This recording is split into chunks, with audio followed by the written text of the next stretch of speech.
Let's be honest, the moment you find out she's with someone else, your chest tightens, your mind races, and a quiet panic whispers that you've already lost. That feeling? It's not weakness. It's attachment, colliding with uncertainty. And here's the truth most men never hear. What you do in the next few days matters more than everything you did before she chose him. This is where most men fail, not because they didn't care enough, but because they cared without clarity. I'm going to speak to you like someone who sees the full board, not just the piece you're staring at. When a woman is with someone else, it doesn't automatically mean she's happier, fulfilled, or even decided. It means she's in motion. And motion creates opportunity for growth or for collapse. The man who panics feeds the story that he's replaceable. The man who stabilizes himself rewrites the story entirely. Female psychology is deeply responsive to emotional gravity. Women move toward what feels grounded, self-directed, and emotionally scarce, not because it's cruel, but because it feels safe. When you rush, plead, explain, or try to prove your value, you tilt the balance.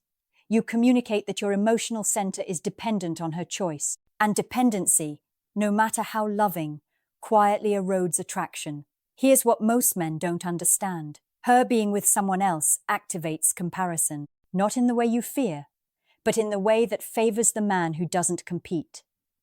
The moment you compete, you validate the other man as a rival worth fearing. The moment you step back with dignity, you become the unanswered question. And unanswered questions live longer in the mind than loud declarations. This isn't about playing games. It's about regaining authorship of your own emotional state. Right now, your power isn't in what you say to her, it's in what you stop saying to yourself. Stop telling yourself that her choice defines your value. Stop narrating the worst-case future. Stop measuring your worth against a snapshot you don't fully understand. When a woman senses that a man can stand in uncertainty without collapsing, something shifts. She feels it before she can explain it. It shows up in the way she checks her phone, the way her curiosity resurfaces, the way silence starts to feel louder than words. Emotional restraint, when it's real, creates contrast. And contrast creates focus. You don't need to disappear dramatically. You don't need to announce boundaries like threats. You simply need to remove the emotional noise. Calm, respectful distance isn't punishment, it's posture. It says, I respect your choice, and I respect myself enough not to chase what isn't choosing me. That sentence, unspoken, lands harder than any paragraph you could send. Right now, the goal isn't to get her back. The goal is to stop bleeding value. Because value lost through desperation is rarely recovered. But value preserved through self-command, that has a way of resurfacing when you least expect it. Understand this deeply. Women don't leave men because they're calm. They leave men because they feel emotionally crowded or energetically unsafe. When you reclaim your center, you become neither. And from that place, everything changes whether she returns or someone better finds you first. Right now, your instinct might be to fix the situation, to explain yourself better, to show her what she's missing. But here's the uncomfortable truth most men never confront. Attraction doesn't respond to logic, effort, or sincerity the way you think it does. It responds to emotional positioning. And at this moment, your position matters more than your intentions. When she's with someone else, her nervous system is watching you not consciously, but instinctively. She's reading your reactions for signals of strength or instability. Every message you send, every accidental like, every attempt to stay friendly carries information. And if that information says, I'm waiting, hoping, orbiting, it quietly lowers your perceived value. Not because you're a bad man, but because you've placed her at the center of your emotional universe. Female psychology is wired to move away from pressure and toward presence. Pressure feels like obligation. Presence feels like choice. When you continue showing up emotionally while she's chosen someone else, you blur that distinction. You turn yourself into emotional background, noise available, predictable, safe in the wrong way. And nothing kills desire faster than predictability without polarity. Here's what the grounded man does differently. He accepts reality without surrendering self-respect. Acceptance is not approval, it's clarity. You don't argue with the present. You don't negotiate with what is. You simply respond from a place of alignment. And alignment means your actions match your standards, not your fears. This is where emotional discipline becomes attractive. Emotional discipline says, I can feel this pain without acting it out. Most men broadcast their inner chaos. They vent it, leak it, act it out in long messages and late-night texts. But the man who contains his emotions, who processes them privately and shows up calmly, creates intrigue. He feels rare because he is. And here's the part no one tells you. When you stop trying to be chosen, you give her space to actually choose. Choice only exists where there is freedom. If she feels emotionally pulled, guilty, or pressured, she may stay with the other man simply because it feels easier. But when you remove yourself gracefully, you introduce contrast. Suddenly, she's not reacting to you. She's noticing your absence. Absence doesn't mean ignoring. It means not over-investing where you're no longer prioritized. It means your energy returns to your life, your body, your purpose, your growth. Women are deeply attuned to direction. A man moving forward is magnetic. A man standing still, waiting for permission, is invisible. And listen carefully. This isn't about winning her back. It's about becoming someone who doesn't lose himself when circumstances shift. Because that version of you is attractive to her and to any woman who values emotional maturity. The irony is brutal but real. The moment you stop trying to control the outcome, you often become the outcome she reconsiders. Right now, she expects one of two versions of you, anger or pleading. Silence mixed with stability disrupts that expectation. It creates cognitive dissonance, and cognitive dissonance forces reflection. She starts to wonder why you're not chasing, not collapsing, not begging. That curiosity is powerful. So don't rush. Don't announce anything. Let your composure speak. Let your life continue loudly without explanation. Because the man who doesn't scramble when things don't go his way is the man women never fully forget. There's a moment most men miss, the quiet window where perception reshapes reality. It happens after the initial shock fades, after the messages slow down, after the emotional dust settles. This is when she starts to feel the difference between the man who reacted and the man who remained solid. And that difference weighs heavier than any romantic memory. Understand this. Women don't just choose men. They choose emotional environments. How they feel around you matters more than how you felt about them. If your presence becomes associated with tension, guilt, or emotional labor, attraction fades. 7, if love once existed. But if your presence feels calm, grounded, and self-directed, it leaves a psychological imprint that doesn't disappear just because she's with someone else. Most men believe attraction is about intensity. It's not. It's about consistency of emotional safety mixed with polarity. When you withdraw your emotional investment respectfully, you're not punishing her. You're rebalancing the dynamic. You're saying without words, I don't abandon myself to keep someone close. That message lands deep, especially for a woman navigating her own uncertainty. Here's the hidden truth. Being with someone new often amplifies comparison, not satisfaction. In the beginning, everything feels novel. But novelty fades fast. And when it does, the nervous system seeks familiarity, but not the kind that feels needy or unresolved.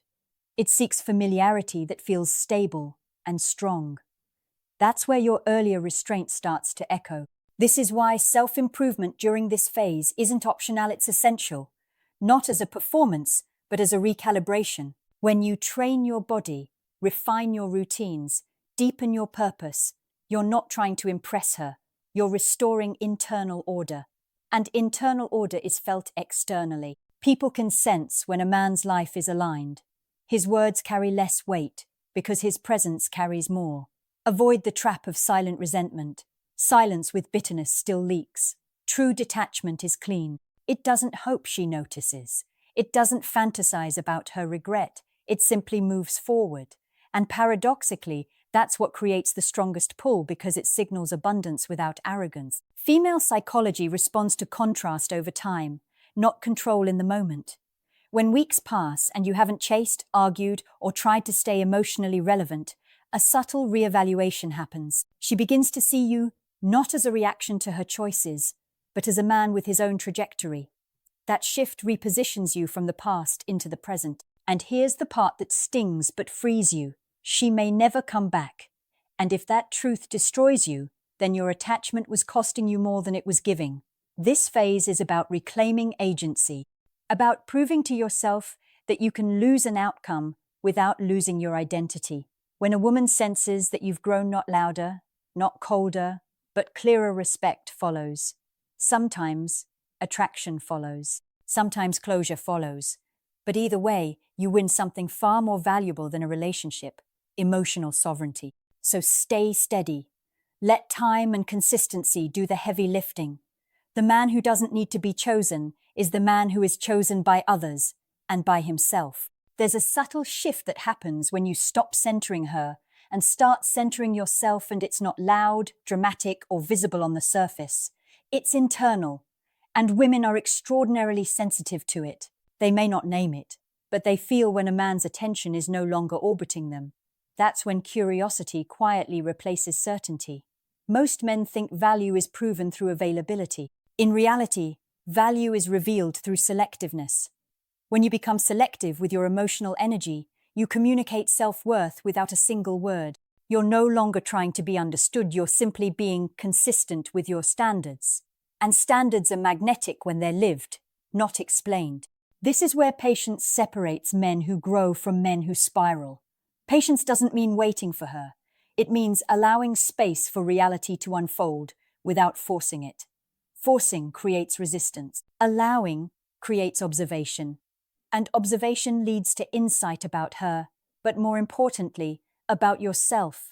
You begin to notice patterns you ignored before, how often you overextended, how much reassurance you needed, how you abandoned your own rhythm to maintain proximity.